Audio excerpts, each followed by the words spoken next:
وبركاته. إن الحمد لله نحمده ونستعينه ونستغفره ونعوذ بالله من شرور أنفسنا وسيئات أعمالنا. من يهده الله فلا مضل له ومن يضلل فلا هادي له. وأشهد أن لا إله إلا الله وحده لا شريك له وأن محمدًا عبد الله ورسوله.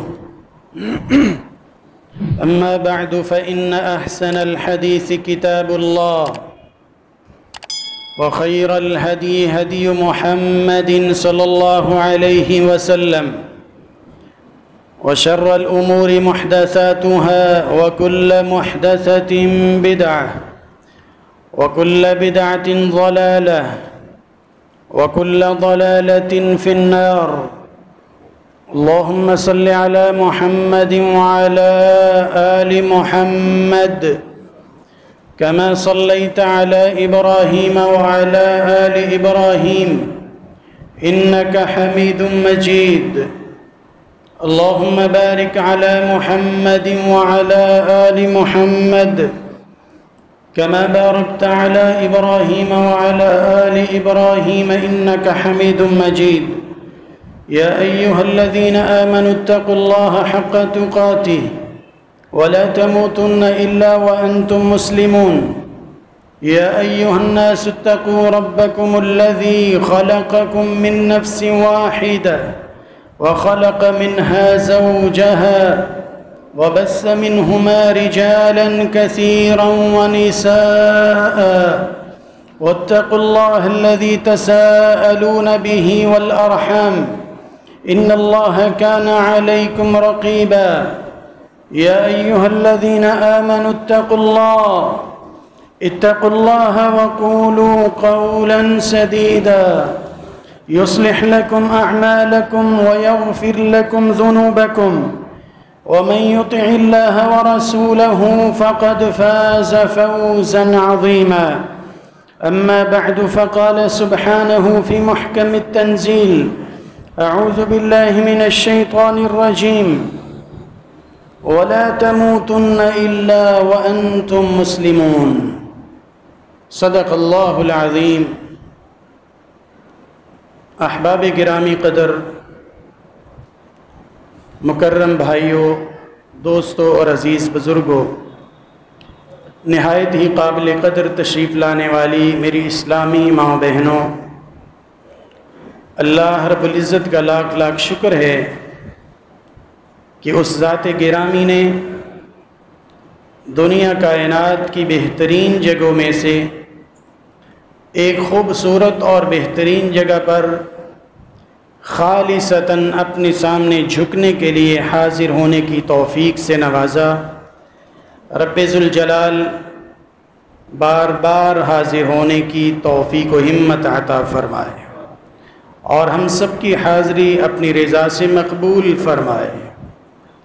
درود و سلام، صلوات و تسلیم سید الرسل، سید الاولین والآخرین، سید المؤمنین والمتقین، امامنا وحبیبنا سیدنا رسول اللہ صلی اللہ تعالی علیہ وآلہ وصحبہ وبارک وسلم کی ذات گرامی پر، جو ہمارے لیے اسوہ کامل اور اسوہ حسنہ بن کر تشریف لائے.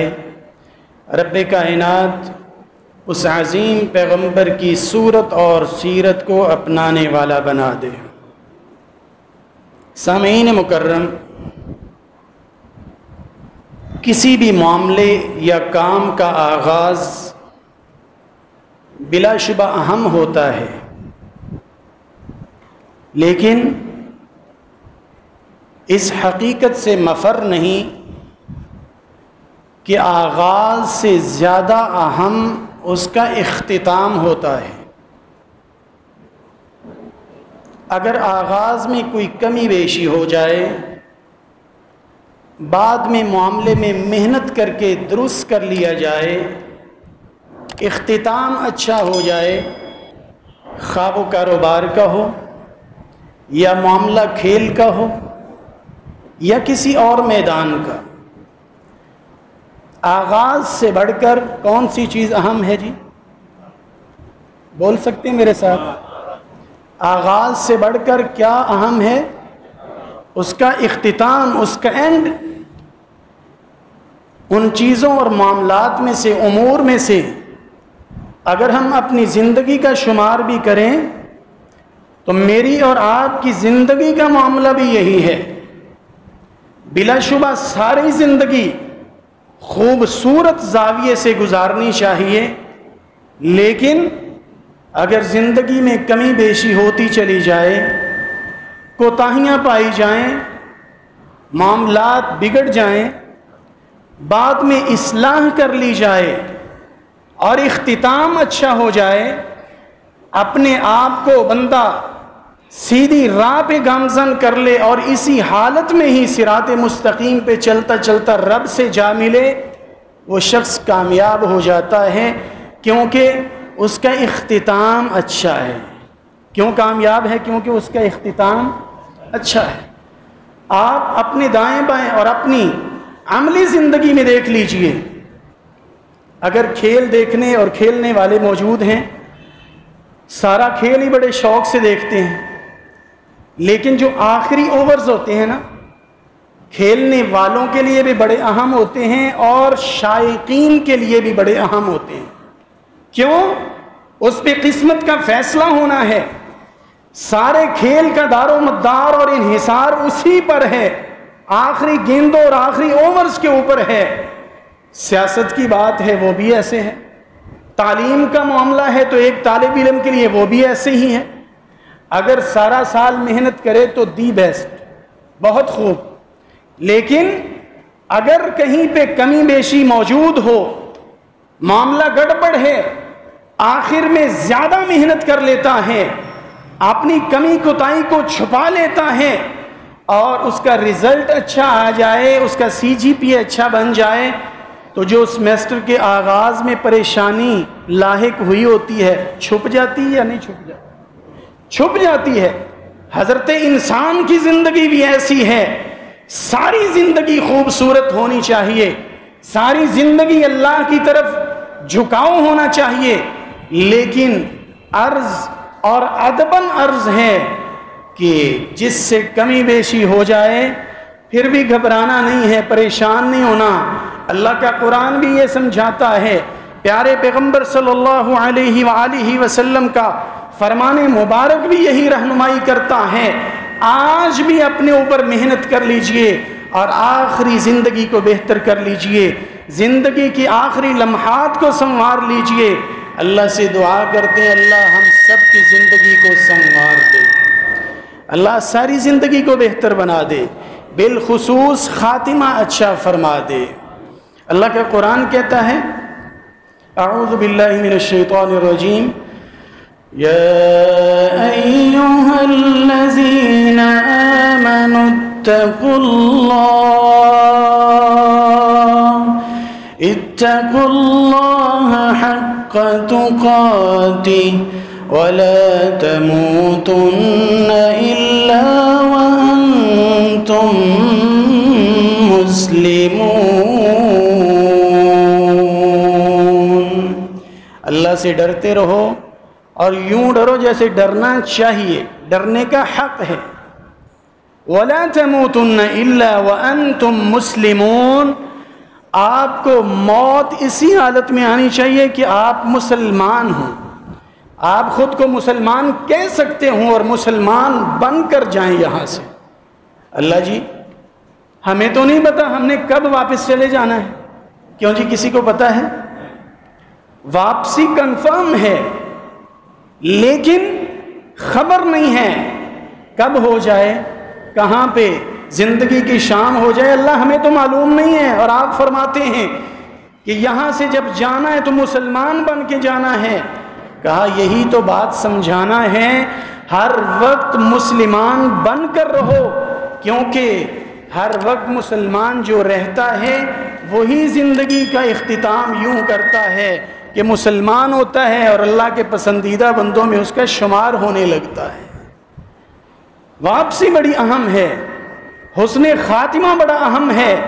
ہر شخص حسن خاتمہ چاہتا ہے، لیکن ایک کڑوی بات ہے، وہ یہ کہ جو اس کے اسباب ہیں، جو اس کے عوامل اور عناصر ہیں، ان کو جاننے اور اپنانے کی کوشش کوئی کوئی کرتا ہے۔ ہر شخص اچھی واپسی چاہتا ہے، حسن خاتمہ کا خواہاں ہے، خواہش مند ہے، لیکن ان عوامل اور عناصر کو نہ جاننے کی ہم کوشش کرتے ہیں، نہ ان کو اپنانے کی کوشش کرتے ہیں جن کی بدولت یہ نعمت مل سکتی ہے۔ آج قرآن و حدیث سے ہم جاننے کی کوشش کرتے ہیں، رب کریم سے دعا کرتے ہیں اللہ ہمیں جان کر اپنانے اور پھر آگے پہنچانے کی توفیق عطا فرما۔ حسن خاتمہ ممکن ہے، مگر کیسے ممکن ہے؟ سب سے پہلی بات، اللہ رب العزت کی جو سب سے بڑی عطا کردہ نعمت اور دولت ہے نا، الاسلام، الایمان، التوحید، اس کو اپنا لیجئے اور اس کے ساتھ ہی ساری زندگی کو چپکا لیجئے۔ ساری زندگی اسلام کے اوپر چلتے ہوئے گزارنے کی کوشش کرنی چاہیے۔ جو شخص یہ کوشش کرتا رہتا ہے، اللہ اس کی زندگی کو بھی اچھا کر دیتے ہیں، زندگی کے آخر کو بھی اچھا کر دیتے ہیں، اور اس کے بعد جو رزلٹ کے طور پہ اس کو آخرت میں ملنا ہے وہ بھی اللہ کی طرف سے انعامات ہوں گے، اکرام ہوگا۔ اللہ کا قرآن کہتا ہے، اعوذ باللہ من الشیطان الرجیم، يثبت الله الذين آمنوا بالقول الثابت في الحياة الدنيا وفي الآخرة ويضل الله الظالمين ويفعل الله ما يشاء۔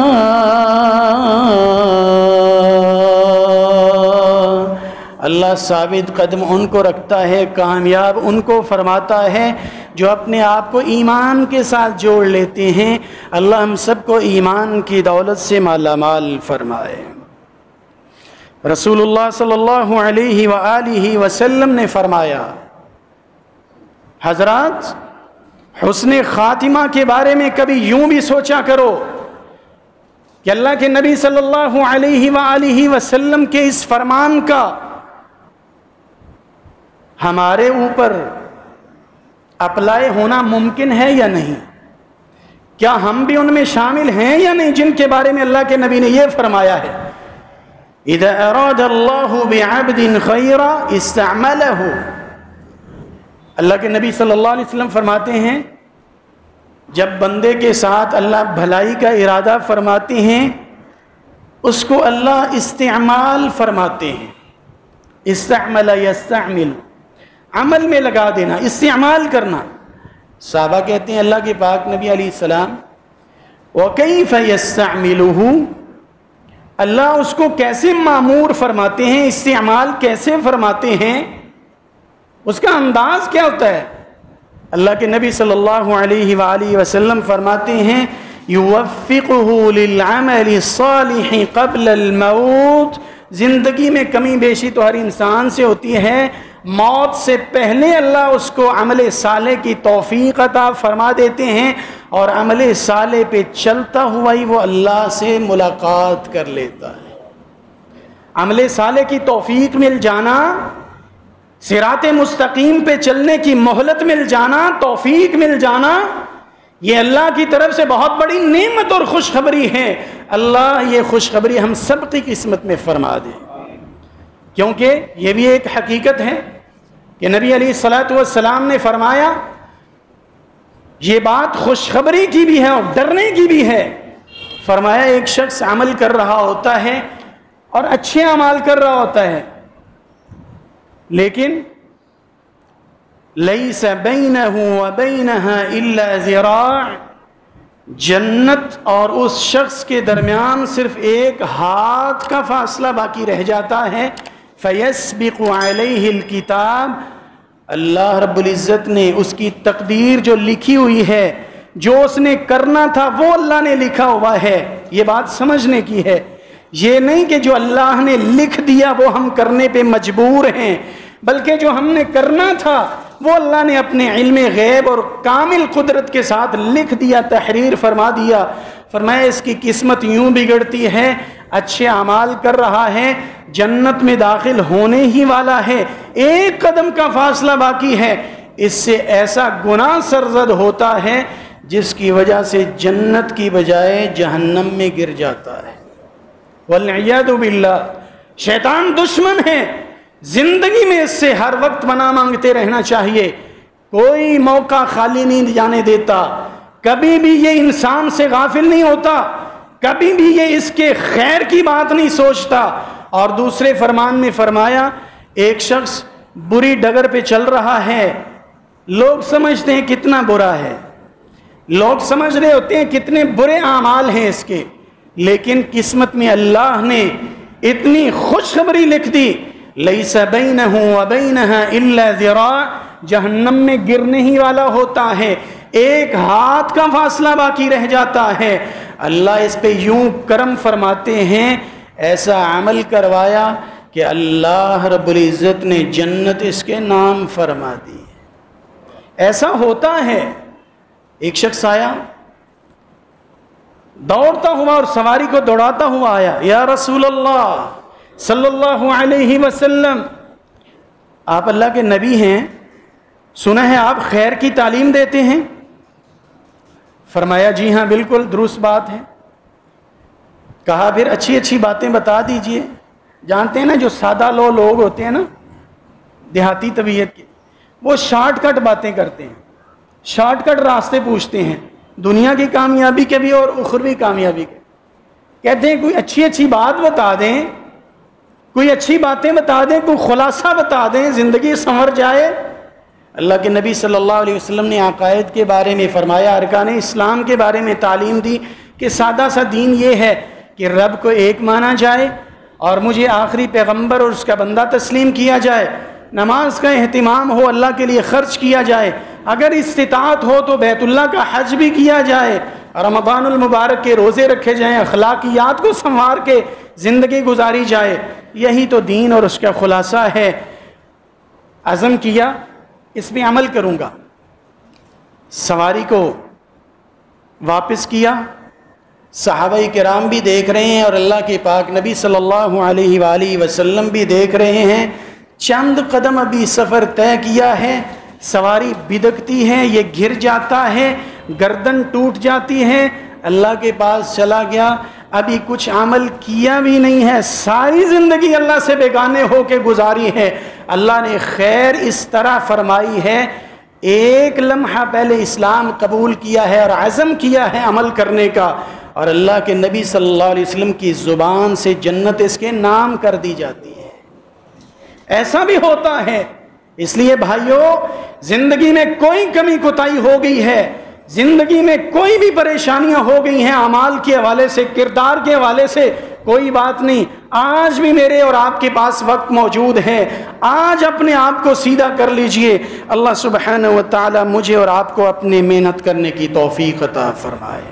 خاتمے کو اچھا کیجئے، زندگی ساری اچھی ہو لیکن آخری وقت کو زیادہ بہتر کرنا ہے. رسول اللہ صلی اللہ علیہ وآلہ وسلم نے ایک طریقہ یہ بتایا، اسلام کو جانیے اور پھر اس کو اپنائیے، اسلام اور ایمان کے اوپر ہی اپنی زندگی کو گزارنے کی کوشش کریں. آپ بتائیں کیا کوئی شخص اسلام پر زندگی گزار سکتا ہے جب تک وہ اس کو سیکھے گا نہیں؟ کیا ممکن ہے؟ اس کا مطلب یہ ہوا کہ اسلام کو اپنانا ممکن ہی تب ہے جب ہم اس کے احکام کو سیکھنے کی کوشش کریں گے. یہاں پر رک کر اللہ سے دعا کر لیتے ہیں، اللہ ہمیں دین اسلام کو سیکھنے کے لیے محنت کی توفیق عطا فرما. آج تو اسلام کو سیکھنے اور سکھانے پہ بھی پابندیاں ہیں، بلکہ اسلام قبول کرنے پہ بھی پابندی لگائی جا رہی ہے. لوگ چاہ رہے ہیں نہیں جی چھڈو جی، 18 سال تو پہلے کوئی اسلام قبول نہیں کر سکتا. کیوں جی کہہ رہے ہیں کہ نہیں کہہ رہے؟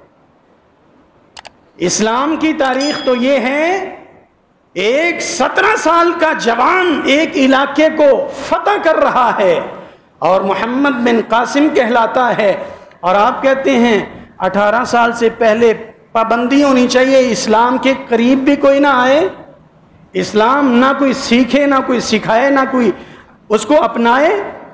اللہ ہم سب کو ہدایت عطا فرمائے۔ اور قرآن کہتا ہے اعوذ باللہ من الشیطان الرجیم وَمَن يَبْتَغِ غَيْرَ الْإِسْلَامِ دِينًا فَلَن يُقْبَلَ مِنْهُ وَهُوَ فِي الْآخِرَةِ مِنَ الْخَاسِرِينَ۔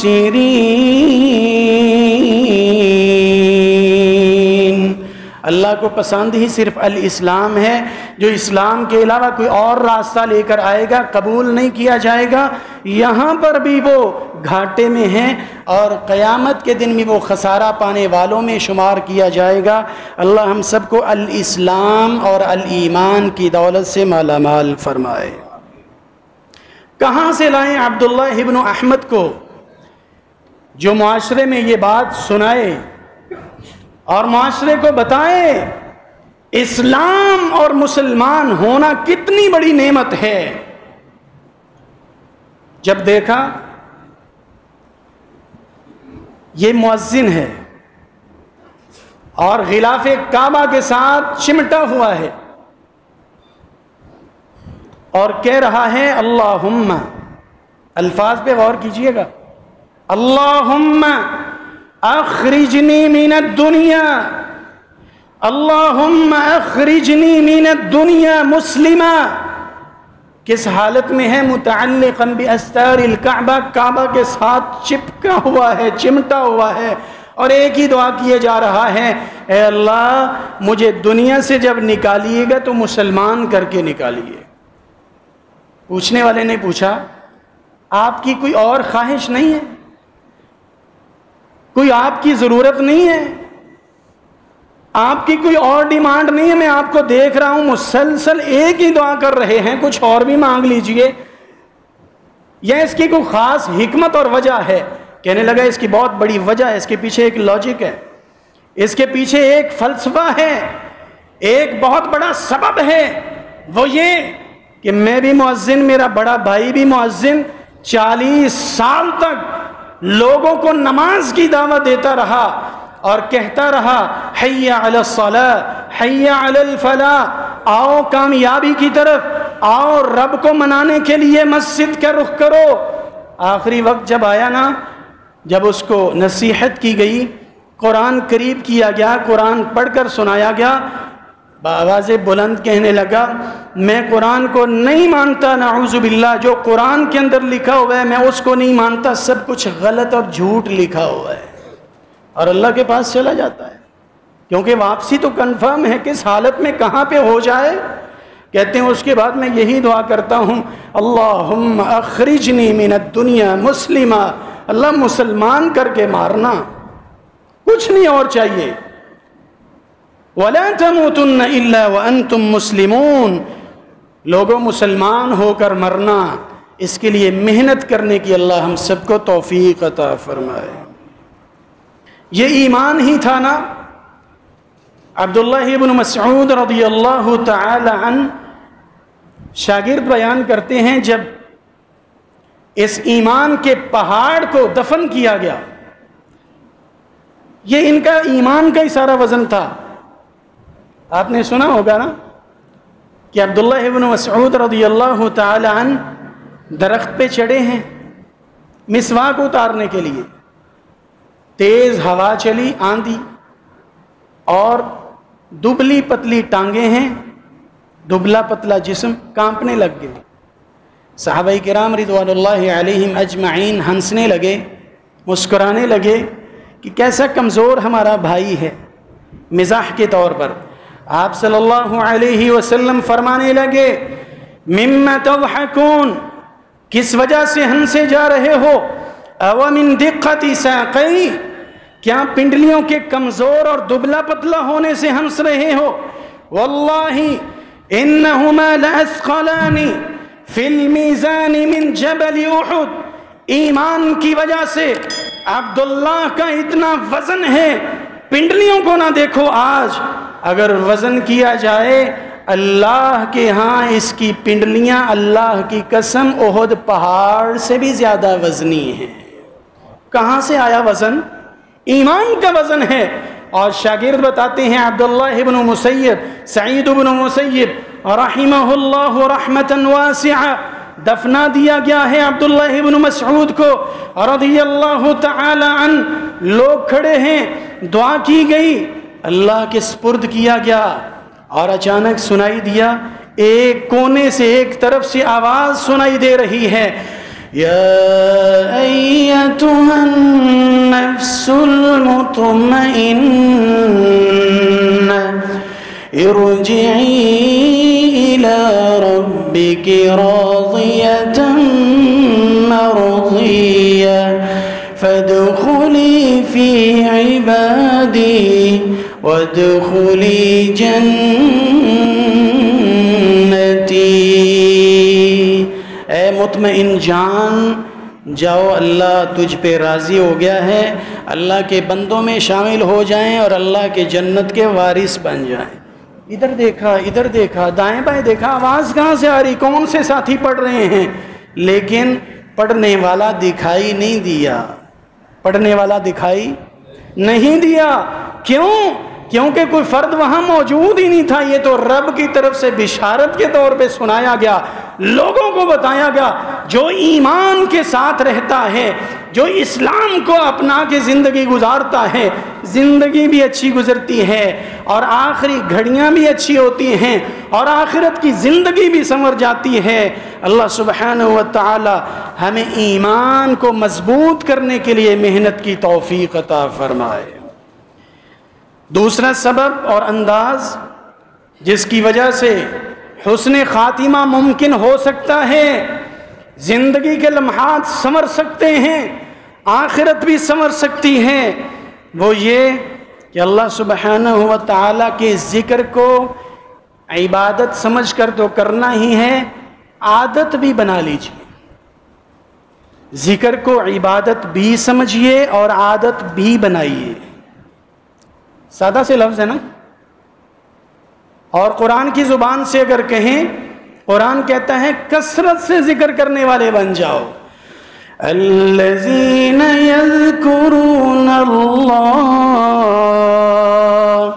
قیاما وقعودا وعلی جنوبہم، کھڑے ہوں اللہ کو یاد کریں، بیٹھے ہوئے ہوں رب کا ذکر کریں، لیٹ جائیں تب بھی اس کی یاد سے غافل نہ ہوں۔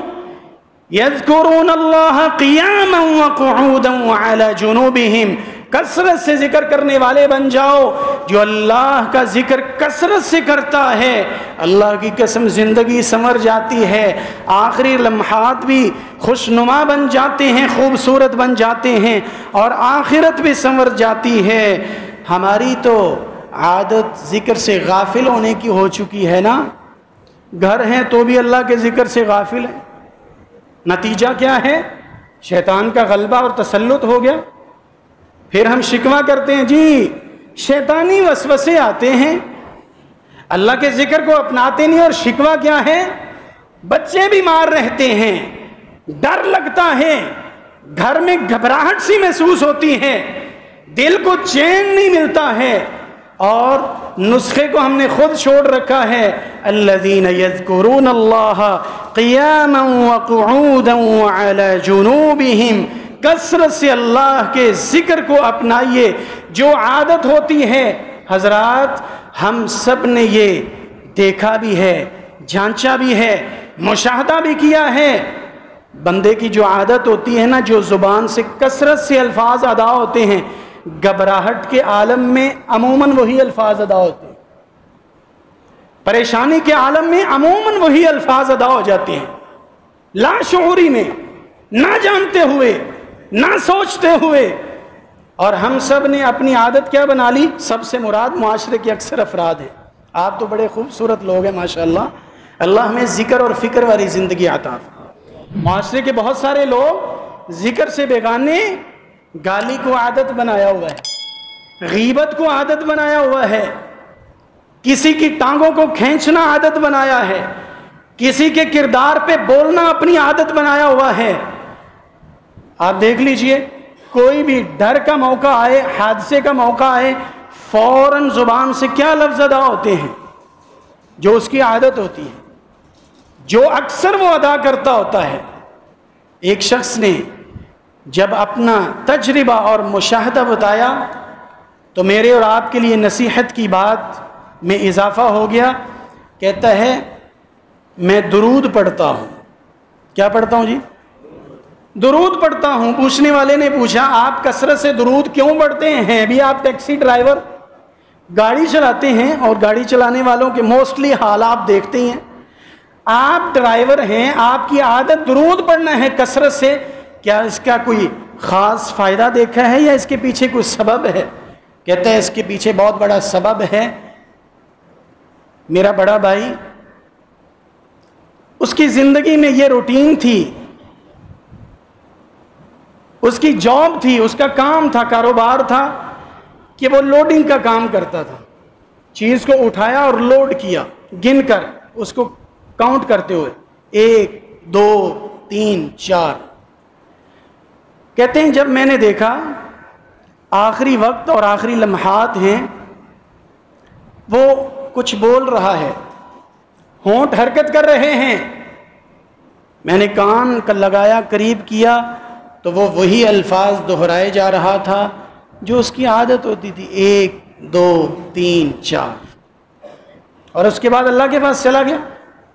کہتے ہیں میں نے تب سے یہ اخذ کیا ہے اور سبق سیکھ لیا ہے، میں نے اللہ کے ذکر کے اندر زندگی گزارنی ہے تاکہ چھوٹی گھبراہٹ کا موقع آئے یا بڑی گھبراہٹ کا موقع آئے تو اللہ مجھے ذکر والی زندگی اور ذکر والی موت عطا فرما دے۔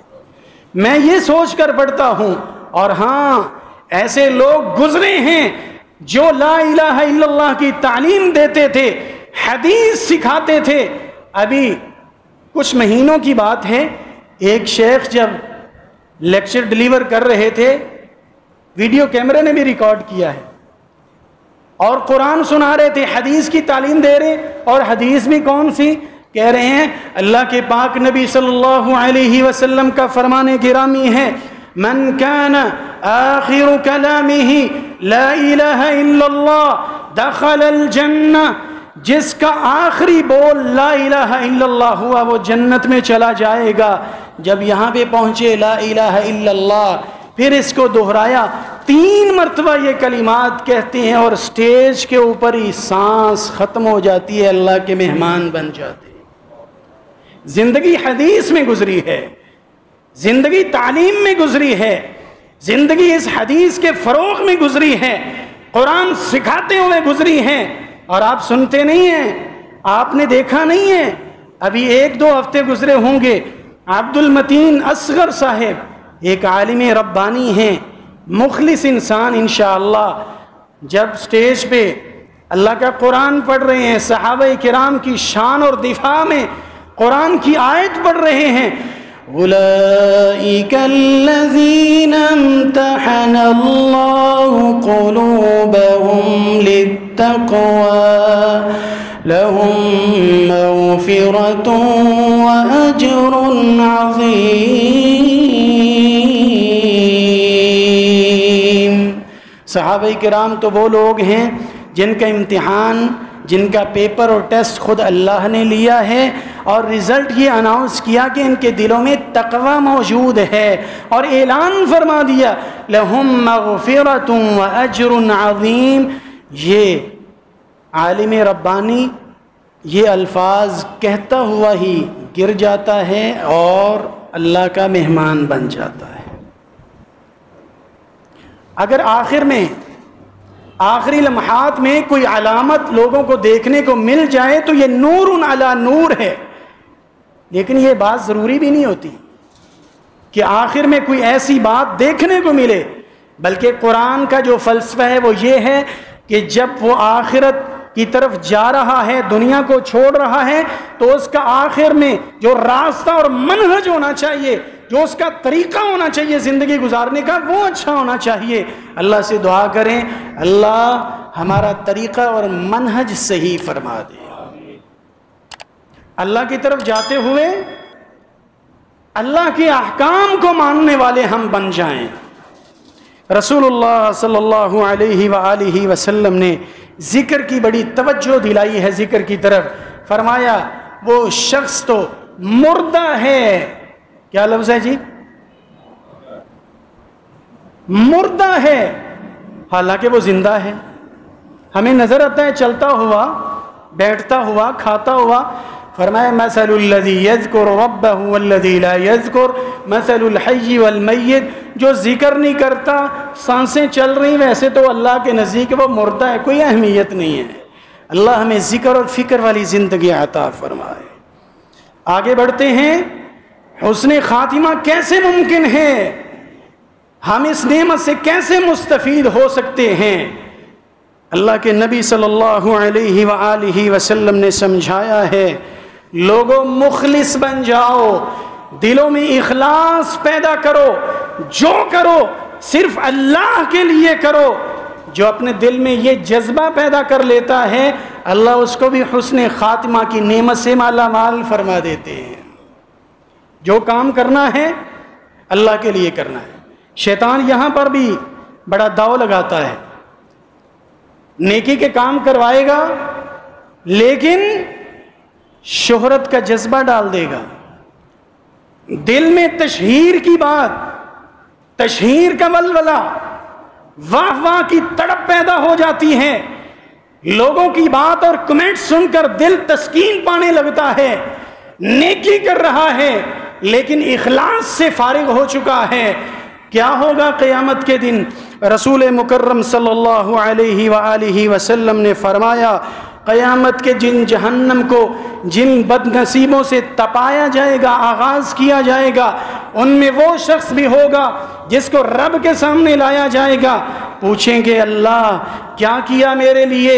کہے گا اللہ میں نے تیرے لیے ساری زندگی کو کھپا دیا، ساری زندگی کو وقف کر دیا، تیرے دین کی طرف، تیرے دین کے لیے اس کی تبلیغ کرتے ہوئے، لوگوں کی اصلاح کرتے ہوئے ساری زندگی گزار دی، قرآن سنایا، حدیث سنائی۔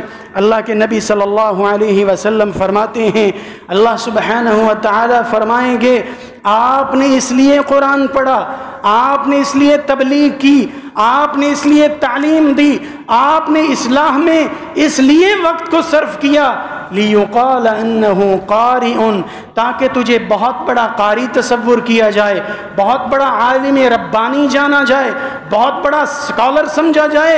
وہ لوگوں نے سمجھ لیا، سنو سنو آج تیرے لیے میرے پاس کچھ نہیں ہے، فرشتوں اس کو اٹھاؤ اور اوندے منہ جہنم کا ایندھن بنا دو۔ اس کے دل میں تو اخلاص ہی نہیں تھا، کیا بہت کچھ ہے، محنت بہت ہے، لیکن اخلاص نہ ہونے کی وجہ سے رائے گاں ہو گئی۔ اللہ ہمیں اخلاص کی دولت سے مالا مال فرمائے۔ یہ اخلاص ہی تھا نا جس کی بدولت یوسف علیہ السلام گناہ سے بچ جاتے ہیں۔ اس لیے میں عرض کرتا ہوں اخلاص کی وجہ سے اللہ دو بڑے فائدے عطا فرماتے ہیں۔ ایک تو زندگی میں انسان جرائم اور گناہ سے بچ جاتا ہے، اور دوسرا اللہ سبحانہ و تعالی اس کی زندگی اور اس کی آخرت کو اچھا فرما دیتے ہیں۔ یوسف علیہ السلام کا ذکر کرتے ہوئے قرآن کہتا ہے كَذَلِكَ لِنَصْرِفَ عَنْهُ السُّوءَ وَالْفَحْشَاءَ إِنَّهُ مِنْ عِبَادِنَا الْمُخْلَصِينَ۔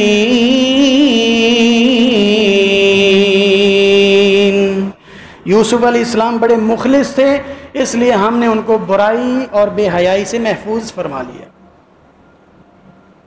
دوسری جگہ پہ فرمایا قال رب بما اغويتني لأقعدن لهم لأزينن لهم في الأرض ولأغوينهم أجمعين إلا عبادك منهم المخلصين۔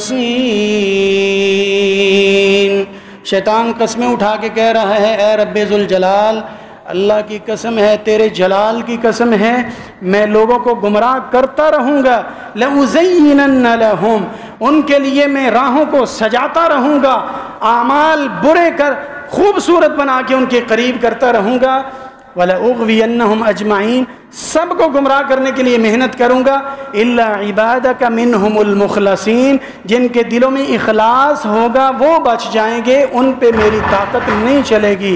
اللہ سبحانہ و تعالی ہمیں مخلص لوگوں میں شامل فرمائے۔ اسی لیے کہا جاتا ہے نا کہ جو کچھ بھی کریں اللہ کے لیے کریں، تشہیر کے لیے نہیں، بتانے کے لیے نہیں۔ اور اسلاف میں ایسی مثالیں موجود ہیں، گھر سے کھانا لے کر چلے ہیں، یہ ساتھ لنچ دیا گیا جی، اپنی جاب میں آفس میں کھانا کھانا ہے، اور اس اللہ کے بندے نے روزے کی نیت کر لی ہے اور کھانے کو صدقہ کر دیا ہے، گھر والے بھی نہیں جانتے آج ہمارا باپ یا ہمارا شوہر روزے کی حالت میں تھا۔ آج مثال موجود ہے، کہیں پہ ایسی مثالیں پائی جاتی ہیں، مفقود ہیں، یقیناً اخلاص ناپید ہو گیا ہے، فقدان ہے، اسی وجہ سے تو رحمت بھی اٹھتی جا رہی ہے، اخلاص کی مثالیں کم ہوتی جا رہی ہیں۔ ہاں یہاں پہ ایک بھائی موجود ہیں ہمارے، ایک مثال بیان کرتے ہوئے بتایا، ہمارے فلاں دوست سعودی عربیہ کے، ایک کمرے میں خامد تہجد پڑھ رہا ہے اور دوسرے کمرے میں بیوی ہے، وہ اللہ کو منا رہی ہے اور اپنے فون کو بھی سائلنٹ کیا ہوا ہے۔ کسی دن کسی نے کال کی، اس کو روک دیا، میرے بھائی اس وقت مجھے کال نہ کیا کریں، اس کا نقصان یہ ہوتا ہے کہ میرے فون کی جب بیل ہوتی ہے تو میرے گھر والوں کو پتہ چل جاتا ہے میں فلاں کمرے میں ہوں، کیا کر رہا ہوں۔ میاں بیوی ایک بہت بڑا رشتہ ہے، اس سے اگلی بات کیا ہو سکتی ہے؟ اللہ کے نبی صلی اللہ علیہ وسلم کے اس فرمان کو جنہوں نے سمجھا وہ بیان کرتے ہیں، اور بیان بھی یوں کرتے ہیں، اپنی نسبت ہے لیکن ظاہر نہیں کرتے۔ یہ نہیں کہا کہ میں ایسا کرتا ہوں، میں نے ایسے کیا، کہتے ہیں اللہ کی قسم میں جانتا ہوں ایسے فرد کو، ایسے لوگوں کو، ایک ہی تکیے پہ وہ سو رہے ہوتے ہیں، خوبصورت رشتہ میاں بیوی کا، لیکن خامد رو رہا ہوتا ہے، اس کے آنسوؤں کو اس کی بیوی بھی نہیں جانتی ہوتی کہ اللہ کے ڈر سے وہ رو رہا ہے۔ اور یہ بھی نہیں کہا کہ یہ کام میں کرتا ہوں۔ اخلاص کی حد نہیں ہو گئی؟ اللہ کے لیے کیا ہے، اور آج کیا ہے؟ نیکی کر دریا میں ڈال۔ ہم نے جملہ ہی بدل دیا، نیکی کر اور سوشل میڈیا پہ ڈال، فیس بک پہ ڈال دے۔ سیلفی لی، کہاں جا رہے ہیں جی؟ جنازے کے لیے جا رہے ہیں، نیت پہ ہم شک نہیں کرتے نعوذ باللہ، لیکن یہ وہ راستہ ہے، یہ شیطان کا وہ مکر ہے جو نیکی کے نام پہ برائیاں کرواتا ہے، اہل علم سے کرواتا ہے، لوگوں سے، مومنوں سے اور علماء سے کرواتا ہے۔ اللہ ہم سب کو محفوظ فرمائے۔ کہاں جا رہے ہیں جی؟ فلاں شخص کے جنازے میں شرکت کے لیے۔ کہاں کی سیلفی ہے جی؟ فلاں جگہ قرآن سنانے کے لیے جایا جا رہا ہے۔ کہاں مجلس ہونے جا رہی ہے؟ فلاں جگہ اللہ کے لیے یہ کام کرنے کے لیے جا رہے ہیں۔ اللہ ہم سب کو ایسے دکھلاوے سے محفوظ فرمائے۔ رسول اللہ صلی اللہ علیہ وآلہ وسلم نے اخلاص کی تعلیم دی ہے، جہاں نیکی کی تعلیم دی ہے وہاں اس کو چھپانے کی بھی تعلیم دی ہے۔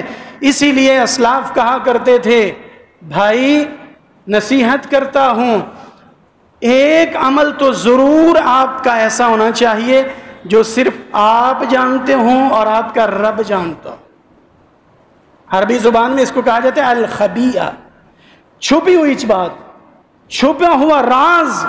کہتے ہیں ایک ایسا عمل تو ضرور ہونا چاہیے، خیر کا ایسا کام ضرور ہونا چاہیے، زیادہ ہو جائے تو کیا ہی بات ہے، جس کو صرف آپ جانتے ہوں اور آپ کے ساتھ ہی وہ قبر میں دفن ہو جائے۔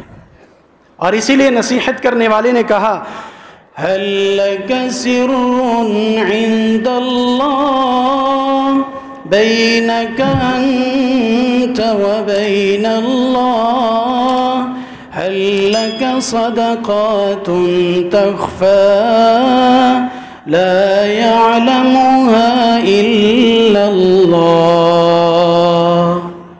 پوچھتے ہوئے کہتا ہے بھائی هل لك سر عند الله، کیا آپ کا کوئی ایسا راز ہے جو صرف اللہ جانتا ہو؟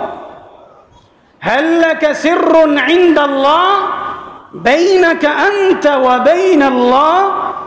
پھر پوچھتا ہے هل لك صدقات تخفى، کبھی ایسا مخفی صدقہ بھی کیا ہے، کبھی ایسے بھی خرچ کیا ہے؟ لا يعلمها إلا الله، جس کو صرف وہ جانتا ہو جس کے لیے خرچ کیا گیا ہے. اللہ ہمیں ایسے اعمال کرنے کی توفیق عطا فرمائے.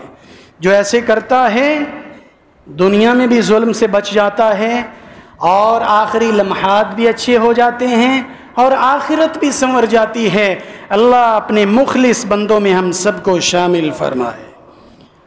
اگلا عمل، اگلا وہ سبب جس کی بدولت ہم حسن خاتمہ کی دولت سے مالا مال ہو سکتے ہیں، وہ عمل ہے دعا کرنا، اللہ کے سامنے التجا رکھنا، مولا کریم زندگی بھی سنوار دے اور آخری لمحات مثالی اور خوبصورت بنا دے اور ہماری آخرت کو بھی سنوار دے.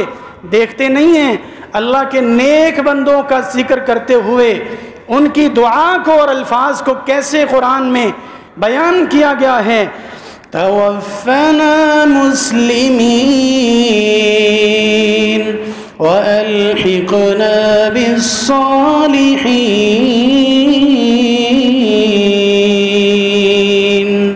وہ یوں مانگتے ہیں اے اللہ ہمیں مسلمان کر کے مارنا اور صالح اور نیک لوگوں کے ساتھ ہمارا شمار کر دینا، ہمیں ان میں شامل فرمانا. اور دیکھ لیجئے جناب یوسف علیہ السلام دیندارے کے اندر بھی سب سے آگے، کیونکہ پیغمبر جو ہوتا ہے وقت کا پیغمبر وہ اپنے زمانے اور وقت کے لوگوں میں سب سے نیک ہوتا ہے، اللہ چنتے ہی اس کو ہے. دیندارے میں بھی سب سے اعلیٰ اور آگے یوسف علیہ السلام. اور دنیا کے سٹیٹس کو بھی دیکھ لیجئے تو تخت پہ بیٹھے ہوئے ہیں، چیئر پرسن ہیں، اللہ نے حکومت عطا کی ہے، لیکن اس بڑے عہدے کے باوجود اللہ کے سامنے اس کی نعمتوں کا ذکر کرتے ہوئے دعا کیا مانگتے ہیں.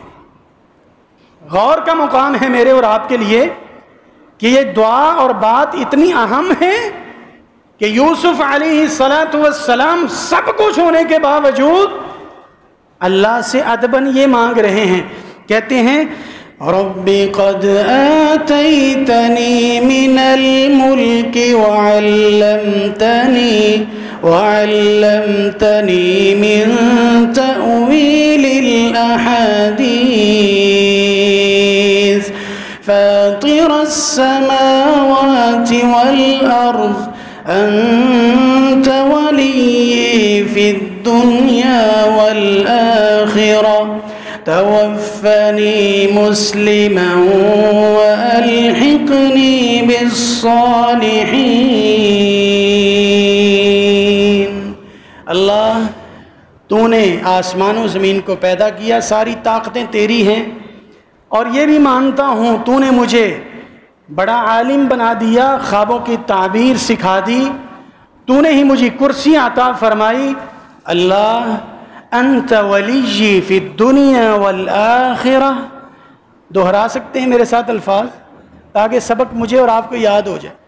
انت ولی فی الدنیا والآخرہ توفنی مسلما وألحقنی بالصالحین. اللہ تو ہی دنیا میں دوست اور مددگار ہے، تو ہی آخرت میں مدد فرمائے گا، دوستی نبھائے گا. التجا یہ ہے، یوسف یہ مانگ رہا ہے توفنی مسلما، مسلمان کر کے مارنا، والحقنی بالصالحین، اور صالح لوگوں کا ساتھ نصیب فرما دے. پیغمبر مانگ رہے ہیں. کیا ہم نے بھی کبھی یہ دعا مانگی ہے، اپنی دعاؤں میں اس کو شامل کیا ہے؟ اگر کیا ہے تو بہت خوب، نہیں تو آج سے ہی دعا کا حصہ بنائیے. میں نے جب بھی اللہ سے اپنی التجائیں رکھنی ہے اس کے سامنے، دعائیں رکھنی ہیں، اپنی خواہشات اس کے سامنے رکھنی ہے، میں نے یہ ضرور مانگنا ہے، توفنی مسلمن والحقنی بالصالحین.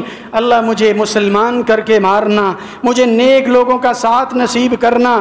نواب صدیق حسن خان رحمہ اللہ، محدث عالم دین، کہتے ہیں جب میں حج کے لیے گیا نا 1285 ہجری میں، پہلی مرتبہ جب حج کے لیے گیا، بیت اللہ کا غلاف پکڑ کر رب سے جو میں نے خاص دعائیں مانگی، سب سے پہلے وہ 3 باتیں تھیں. اللہ سے سب سے پہلے میں نے مانگا، مولا کریم نواب صدیق حسن کو جو کہ تیرا بندہ صدیق ہے، اللہ اپنے بندے کو مسلمان کر کے مارنا، اللہ اپنے بندے کو حسن خاتمہ کی نعمت عطا فرمانا. دوسری بات میں نے یہ اللہ کے سامنے رکھی، اللہ مجھے علم اور عمل میں استقامت کی توفیق عطا فرما. بہت سارے لوگ ہیں آخر میں بدل جاتے ہیں، منہج چھوڑ جاتے ہیں، راستہ تبدیل کر لیتے ہیں. اللہ آخر دم تک اپنے ہی ساتھ رکھنا.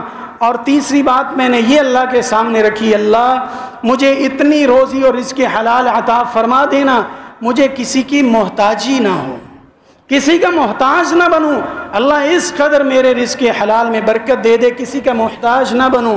اللہ سے ہم دعا کرتے ہیں اللہ یہ تینوں دعائیں ہم سب کے حق میں بھی منظور فرما. رسول اللہ صلی اللہ علیہ وآلہ وسلم نے یہ الفاظ بھی ہمیں سکھائے ہیں جس کو جمع کے صیغے کے ساتھ ہم بول سکتے ہیں، اللہم احسن عاقبتنا فی الامور کلہا واجرنا من خزی الدنیا وعذاب الآخرہ. اے اللہ ہمیں تمام معاملات میں اچھا انجام عطا فرما. یہ صرف آخرت کے حوالے سے نہیں ہے. اللہ کاروبار شروع کروں تو اس کا اینڈ بھی اچھا ہو، اللہ کسی ڈگری کو شروع کروں تو اس کا انجام بھی خوبصورت ہو، اللہ کسی رشتے کو نبھاؤں تو اس کا انجام بھی اچھا ہو. اللہ تمام معاملات کے انجام کو اچھا فرما دے. اللہم احسن عاقبتنا فی الامور کلہا واجرنا من خزی الدنیا وعذاب الآخرہ. اللہ سبحانہ وتعالی ہمیں دعاؤں کو کرنے والا اور دعاؤں کو سمجھنے والا بنا دے اور ہم سب کی دعاؤں کو قبول بھی فرمائے. اگلی بات، جس عمل کو اپنا کر ہم حسن خاتمہ کی نعمت حاصل کر سکتے ہیں وہ ہے استقامت کو اختیار کرنا. اللہ کے دین پہ چلے ہیں، اللہ کی رضا والے راستے پہ چلے ہیں تو اس پہ ڈٹ جانا، اس پہ پکے رہنا، جس کو قرآن کی زبان نے استقامت کہا ہے. ان الذين قالوا ربنا الله ثم استقاموا تتنزل عليهم الملائكة ألا تخافوا ولا تحزنوا وأبشروا بالجنة التي كنتم توعدون.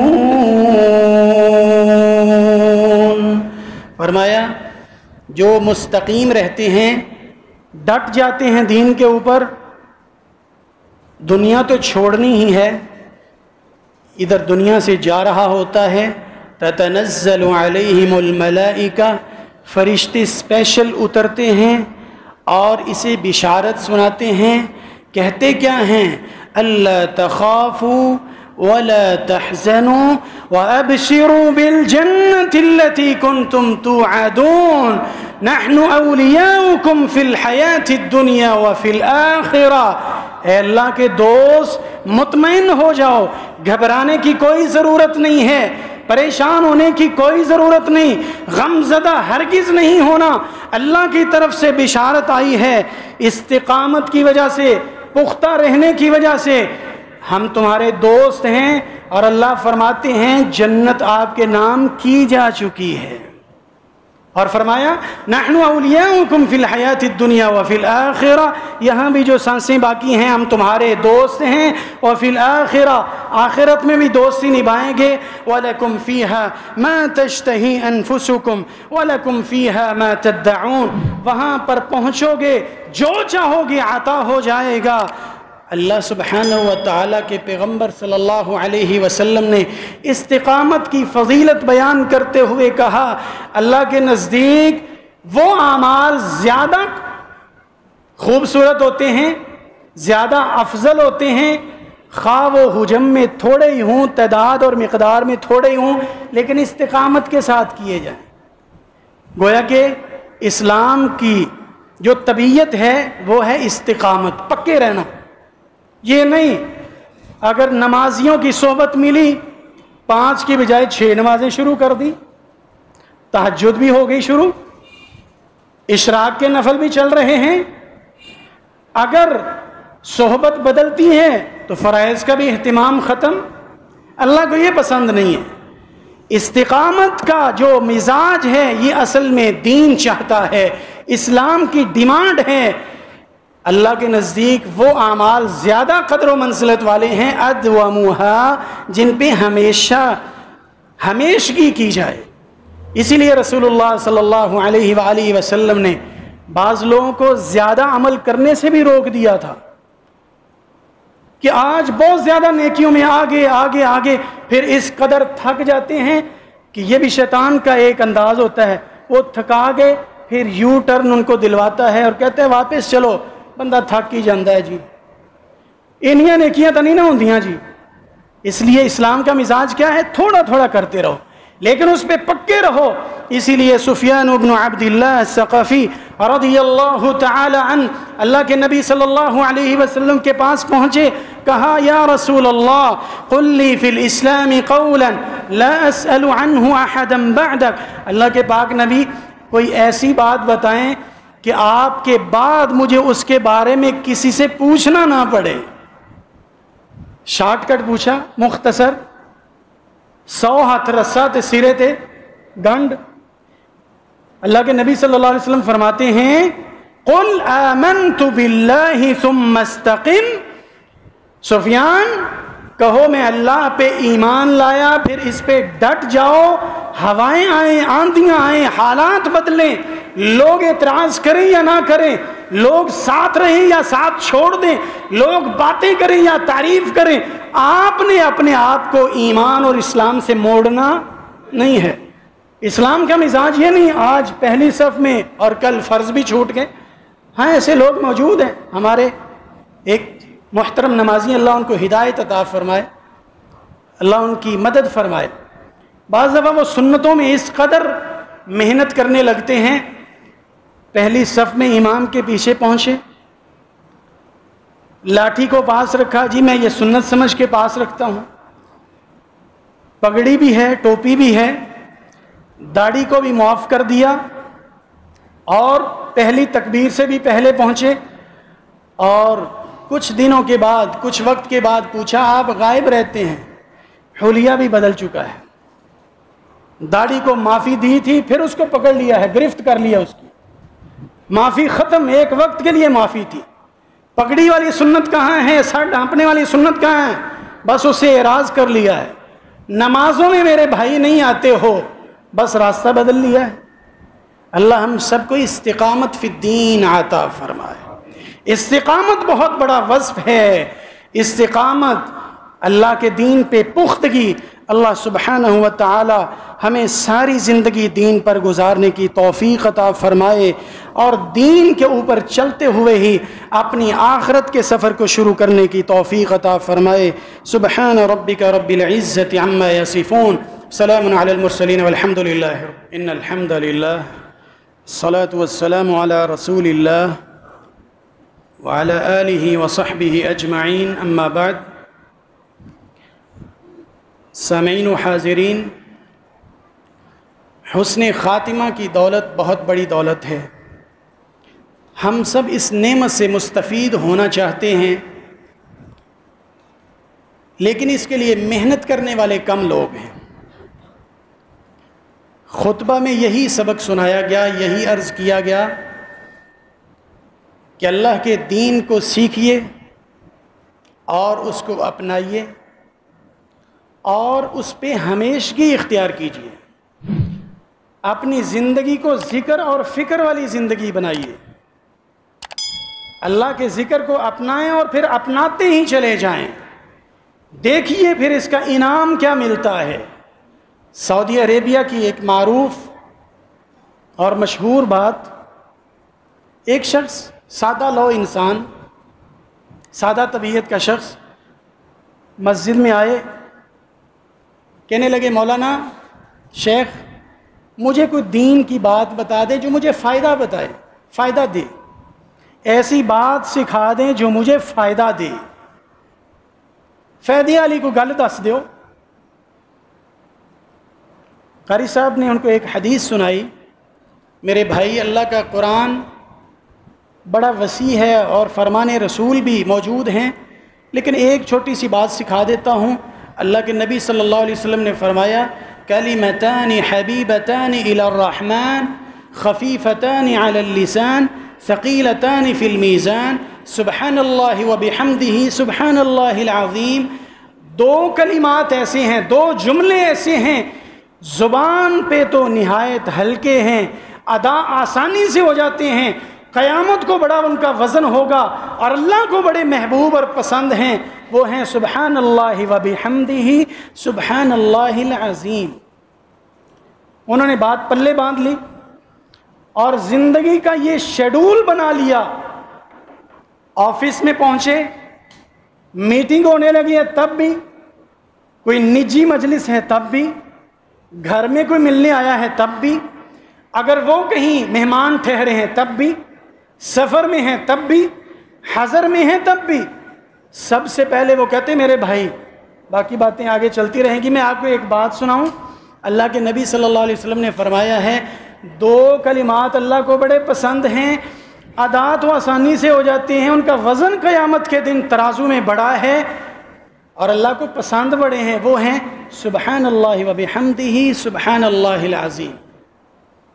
زندگی کا شیڈول بن گیا، روٹین بن گئی، عادت بن گئی، عبادت بھی ہے عادت بھی ہے، ذکر والی زندگی ہے۔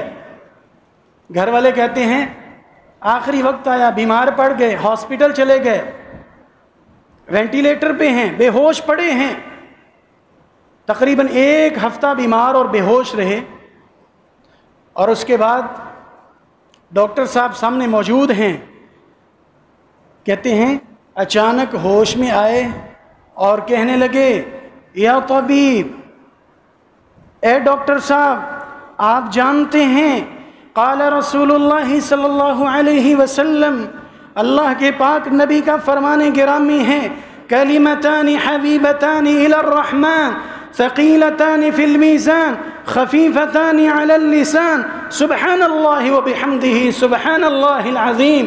آپ جانتے ہیں 2 کلمے اللہ کو بڑے پسند ہیں، بڑے وزنی ہوں گے، آج ہم آسانی سے ادا کر لیتے ہیں، اور وہ کلمے ہیں سبحان اللہ وبحمدہ سبحان اللہ العظیم۔ نہ پہلے ہوش میں تھے نہ اس کے بعد سانس جاری رہی، یہ کہہ کر اللہ کے مہمان بن جاتے ہیں۔ یہ کب ہوتا ہے؟ جب زندگی میں بھی یہ شیڈول ہو، زندگی اسلام کے ساتھ لگائیے، ایمان کے ساتھ اٹیچ کیجئے، ذکر والی بنائیے، فکر والی بنائیے اور استقامت اختیار کیجئے، پختہ ہو جائیے، محنت کیجئے۔ اللہ سبحانہ و تعالی ہم سب کو دین کے لیے محنت کرنے کی توفیق عطا فرمائے۔